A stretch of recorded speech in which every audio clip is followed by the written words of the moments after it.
E aí ele começou a ver que no momento de boom, todo mundo ganhava dinheiro, comprava um carro. No dia seguinte, a bolsa caía, o pessoal não tinha dinheiro pra comprar a gasolina, pra abastecer o carro. É muita coisa. Engraçado, né? Todo mundo quer R$1 milhão por dia, mas ninguém quer fazer o sacrifício de fazer o que ele fez pra chegar onde ele chegou e alcançar R$1 milhão por dia. As pessoas só veem o resultado. A gente ensina a comprar boas ações de boas empresas a bons preços, que é a base sólida da teoria da carteira previdenciária. Então, lá atrás, pelo fato dele não confiar no governo, não confiar nos fundos de previdência privada, ele falou, não, eu preciso ter um futuro seguro para minha família. Começou a comprar essas ações que pagavam bons dividendos e chegou à conclusão, qual que é a conclusão do estudo? Isso aqui vai me dar uma renda, o que vai pagar os meus boletos lá na frente não é o meu patrimônio, não é o meu carro, não é quantos apartamentos eu tenho, não é barco, não é avião. Eu vou ter que vender tudo isso para pagar os meus custos na velhice, da minha família, viver bem, aproveitar a vida. Né? Então, ele juntou um patrimônio que cresceu, foi consequência, mas o objetivo dele era ter renda no futuro. E tem, né? Hoje tem R$1 milhão por dia. Então, baita renda. Acho que é uma baita renda, né? Vou fazer algumas perguntas pessoais. Seu pai tem barco? Não tem barco. O cara ganha R$1 milhão por dia, ele podia comprar um barco. Um barquinho só, se só um boia barquinho. e se voa, você aluga. É o lema. Não tem. Deus me livre. Não. Quantos carros ele tem? 2 carros. Puta que pariu. Maurício! Usados. Tem 2 carros! Usados. Bora vender. Ele tem um Tigo prata 2010, sei lá, que ele não vende. Caminho, Renato, eu tenho o Tigo também, Renato. Não, você tá passando vergonha, porque você tem um carro muito mais caro que ele. Se você tivesse aqui na mesa, ele ia falar assim, vende esse carro e investe na bolsa, seu trouxa. Você não tá no caminho, não, você tá no caminho errado. Olha, eu já tenho retiro o Tigo o que eu pra disse. vender. Vende o Tigo e compra um 2010. E eu vou além, se não tivesse rodízio, ele teria um só, viu? Ele tem um Tigo e qual outro carro? Tem um Tigo e agora, recentemente, a gente trocou, porque olha só que história curiosa. No início desse ano, em 2020, na verdade, na pandemia, eu meio que falei, pai, porra, metrô, não dá mais, pai, né? O negócio cresceu uma proporção muito grande. Não andava de metrô. A gente andava de metrô. Tem um monte de Claro. Você eu até compreendo, mas Eu seu e pai com ele. 83 anos andando de Não, metrô. mas é ele que mais gosta do que eu. Ele adora andar de metrô. Não, porque, olha, veja só, recomendações médicas, segundo ele, né? Porque tem que andar, tal. Então, já que tem que andar, eu vou de metrô, ando até o escritório e tal. E ele adora. Ele Olha lá. Loucura. Aí, ó. Essa foto viralizou em 2019. A gente indo no metrô O Tatuapé. maior investidor, pessoa física da Bolsa do Brasil, no metrôzão, Mauricião. É um tapa A na pessoa cara. do lado olhando ele falou assim, ó, esse tiozinho de óculos aí, quem é esse tiozinho? Dá umas moedinhas pra ele. É um tapa O na homem cara. tem 2 bis. Dá umas moedinhas. O homem tem 2 bi na Bolsa, velho. Vou dar umas moedinhas e falar, obrigado, eu compro algumas ações. Gente. Exatamente, essa foto aí viralizou em Tapa 2019. na cara, né? Mas o que você ia falar do carro? Você aí- falou, meu, tem que parar de andar de metrô. Aí veio 2020, eu falei, pai, né, vamos... Não é mais questão de, né, ego nem nada disso, é Segurança, segurança e saúde. Ele, tá bom, tá, não sei o quê. E aí, ele fez um bom negócio lá depois, durante a pandemia, comprou uma Saveiro, sei lá. Que ele queria um carro com um caminhão, tipo uma caminhonete. Uma saveirinha, Comprar uma saveirinha. Saveiro. Chegou no início, chegou... Não, eu vou vender todos os meus carros, eu tô com vergonha aqui, Maurício. Uma Saveirinho branca, pensa só. Eu fui viajar no início do ano e falei, pai, olha, minhas férias, tal, faz 2 anos que eu não tiro férias, tal. Por favor, se Vai pra comporta. Mongaguá. Se comporta, por favor, né? Não, filha, fica tranquilo. Eu peguei o avião, ele pegou a Saveiro e foi pra onde? Foi pra Gramado de carro. Não. Ele quê? ama andar de carro. Porque é assim agora, desobediente. Foi parando em todos os postos Ipiranga. Vem cá. Agora é Shell, Não, agora a mas gente já tem vendeu, cozão. já vendeu. Boa. Vem cá, ele saiu daqui, De São Paulo. foi pro Rio Grande do Sul. E ele achou que não dirigindo precisava. uma Saveiro. E ele achou que não precisava 83 dormir. anos. Ele achou que não precisava dormir. Tocou direto. Tocou direto. E aí, obviamente, sofreu um acidente, né? Vista cansada, à noite, chovendo, sofreu um acidente. Graças a Deus também, Foi só um susto. nada demais. E aí, porque ele bateu a Saveiro, daí ele comprou um carro novo. Novo nada, né? Um carro usado, mas eu falei, pai, pelo amor de Deus, a gente precisa de um carro blindado agora. Segurança, pô, Tatuapé tá perigoso. Nananana. Tá bom, aí comprou um carro blindado. Agora Aí, tem ó. 2 carros, é o que eu queria chegar na história. Tem o Tigo dele que ele não vende, não troca, não faz nada, e tem um carrinho lá blindado. Minha avó veio imigrante da Espanha, né? E veio com 12 anos pra cá, conheceu meu avô, teve o meu pai, ele perdeu o pai com 1 ano de idade. Então, naquela época, né, filho, neto, essas coisas, era filho do meu filho. A nora não tem nada a ver. Então, quando o meu avô morreu, o meu bisavô meio que expulsou a minha avó e meu pai de casa e eles tiveram que ir no cortiço no Brás.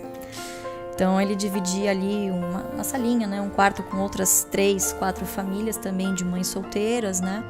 Então, as mães que não trabalhavam ficavam olhando os filhos e a minha avó saía para trabalhar. Já trabalhou de tudo, lavadeira, costureira, né? Até que ela juntou uma graninha e montou ali um estúdio de costura.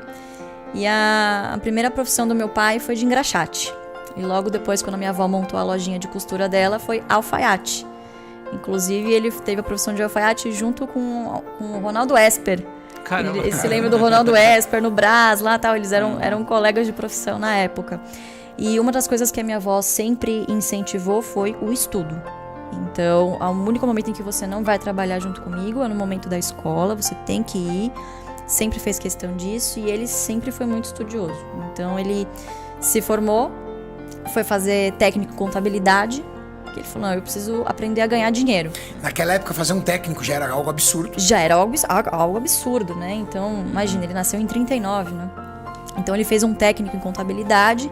Minha avó super orgulhosa, né? E começou a trabalhar com escritório de contabilidade, auditoria. E foi aí na faculdade de economia, depois que ele começou a fazer, que ele começou a ter contato com outros colegas mais abastados, de famílias ricas, e começou a ter contato com o mercado financeiro, com os investimentos, enfim. Até que um amigo apresentou para ele o pregão da bolsa, né? Que imagina, naquela época era tudo viva voz, tudo na pedra. Então até hoje ele fala, pendura na pedra, né? Imagina, hoje é tudo eletrônico, pendura na pedra, né? Fechado, tá? Então você tinha muito essa questão de os negócios eram fechados no fio do bigode. Eu falo, eu compro, você vende, é isso. A sua palavra é o que vale, né? Então ali a sua reputação valia muito no mercado. Então ele vem dessa cultura, né, em que o que você fala aqui você tem que ser muito ético, senão o seu cliente te abandonava e ia para outro, né? Ou seja, a palavra do teu pai, esquece, não faz curva. Ah, difícil você contornar, viu? Se ele é isso e acabou. Ele é uma pessoa assim. E como ele começou a investir na bolsa sozinho ali? Exatamente. Então, e aí por ele ter esse know-how em contabilidade é a linguagem dos negócios, né? Bolsa nada mais é do que empresas, são ativos reais. Então, por ele ter esse contato com auditoria, que era meio que um segundo emprego dele, ele largou o escritório de contabilidade e foi trabalhar como operador. Então, ele tinha lá os clientes dele, comprava e vendia para os clientes dele e operava para ele também, com um pouquinho de dinheiro que ele tinha. E uma dessas visitas que ele fez como auditor, ele começou a perceber, puxa, o Estado, né, os controladores das empresas que eu audito, sobrevivem de dividendos. Por que eu não posso fazer o mesmo, né? Porque ele via ali os colegas ao lado dele. O mercado financeiro, imagina, desde aquela época, é uma coisa sedutora. Você tem a possibilidade de ganhar muito dinheiro. Então, naquela época, as informações estavam aí, estava no pitch. Quem estava ali na bolsa era quem tinha muito dinheiro, tinha as informações. Então, você imagina, é um negócio muito tentador, ainda mais para ele que veio de baixo, que sempre teve essa gana de querer vencer, de nunca mais querer voltar a ser pobre. Foi por isso que ele foi trabalhar na bolsa, isso que ele diz, nunca mais quero voltar a ser pobre, né? Quero dar um futuro digno para minha família. E aí ele começou a ver que no momento de boom, todo mundo ganhava dinheiro, comprava um carro. No dia seguinte, a bolsa caía, o pessoal não tinha dinheiro para comprar a gasolina, para abastecer o carro. Ele falou, não é isso que eu quero para minha vida, eu preciso descobrir um jeito de me dar bem aqui, de trabalhar, enfim, mas para eu garantir o meu futuro. Ele não teve nenhum mentor, ele foi descobrindo... Não. Intuitivamente. Não, intuitivamente com o trabalho dele de auditor. Né? Então você imagina, né, naquela década de 60, difícil você ter influências de investidores de fora, que já faziam isso, mas não era um mundo globalizado como a gente tem hoje, né? Então acho que essa experiência dele como auditor, de ver os controladores que o contratavam ganhando dividendos, quer dizer, ele assinava o balanço e via lá os dividendos que os controladores ganhavam por ação. Pô, desgramado, tá ganhando dinheiro pra caramba. Pô, por que ao invés de eu abrir uma empresa, eu já faço isso, eu já compro participações societárias na bolsa. Eu vou me tornar ali um pequeno sócio, quanto mais ações de poucas empresas eu comprar, mais dividendo eu ganho. E é isso que ele fez. E aí ele falou, bom, eu vou colocar isso na prática, vou colocar no papel, eu preciso provar, né, que eu não tô ficando maluco.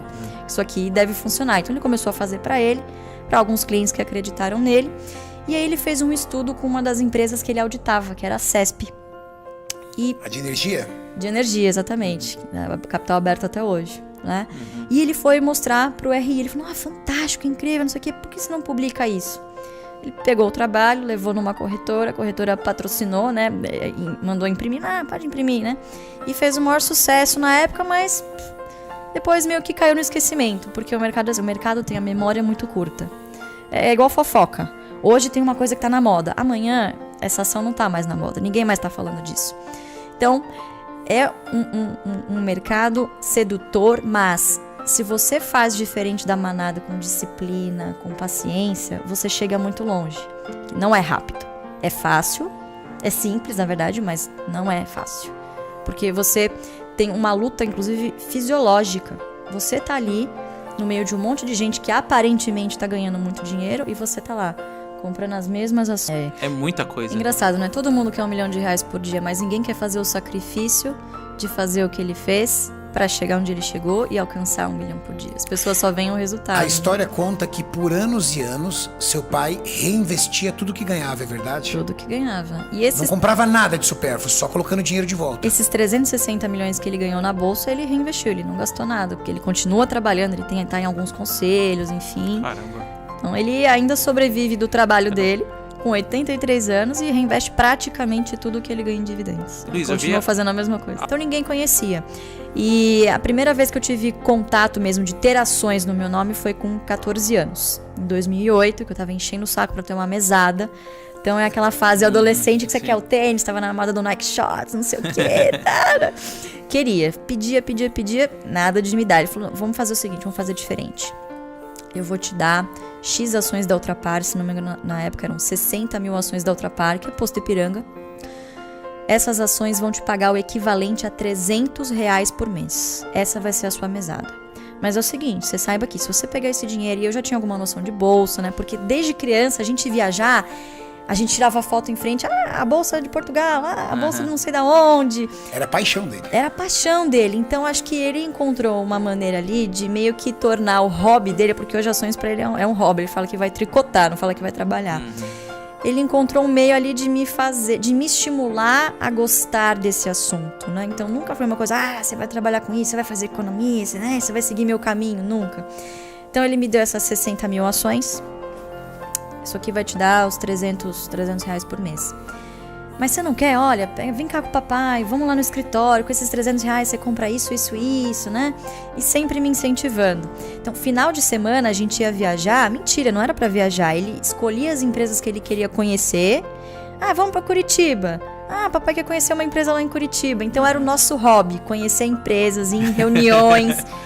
E eu ficava fascinada. Ele era sócio. Que ele era sócio, ou que queria se tornar sócio, né? Porque Mó golpe na mulher, vamos passear pra Curitiba. Mulher achando que ia lá chegar a cair na empresa, entendeu? Pra trabalhar. Exatamente. É o parque de diversões então, a minha dele. mãe super acostumada também, já sabe qual empresa você quer visitar, tá querendo ir pra tal lugar, deixa eu ver que empresa que tem fábrica lá. Caramba. Então era uma coisa super normal, assim, de hobby da nossa família. E eu acabei me apaixonando. E eu comecei a descobrir, poxa, se ninguém abastece no Posto Ipiranga, a empresa não vai dar lucro. Se não der lucro, não tem dividendo. Se não tiver dividendo, não tem mesada. Não, então, pessoal, quem na família abastecesse sem ser no Posto Ipiranga, eu cortava relações, entendeu? Que legal, cara. É justo. Então, é legal, né? Porque você intuitivamente começa a pensar, lucro não é uma coisa ruim. Empresas geram empregos, né? Gira a roda da economia, né? Então, eu aprendi isso desde muito, muito cedo, a cuidar financeiramente das minhas finanças. E me apaixonei e falei, cara, é isso que eu quero fazer. Aí falei, pai, vou seguir seus passos, vou fazer economia, quero fazer contabilidade. E foi o que eu fiz. E aí um belo dia, em 2012, andando na rua, eu vejo meu pai, Lírio Parisotto, que também é um outro amigo e grande investidor, e Guilherme Afonso Ferreira, também outro bilionário da Bolsa. Os três lá, os bilionários da Bolsa. Eu peguei a revista e falei, não é possível. Meu pai, na verdade quem viu foi uma amiga minha que estava comigo. Lu, não é seu pai? Eu falei, meu Deus, é o meu pai. E aí, nossa, no dia seguinte... Tá de brincadeira que ele escondia o jogo até pra família. Juro por Deus. Ninguém sabia que era a minha mãe. sabia que ele era bilionário e tal, mas Cara, eu não meu sabia. pai não me dava um Nike Shox. Não me dá. Não. Bilionário não Foi me dava a um Nike primeira Shox. coisa que eu pensei, Desgramado. pai, R$300. Pai, não ia fazer falta. Juro, não ia fazer falta.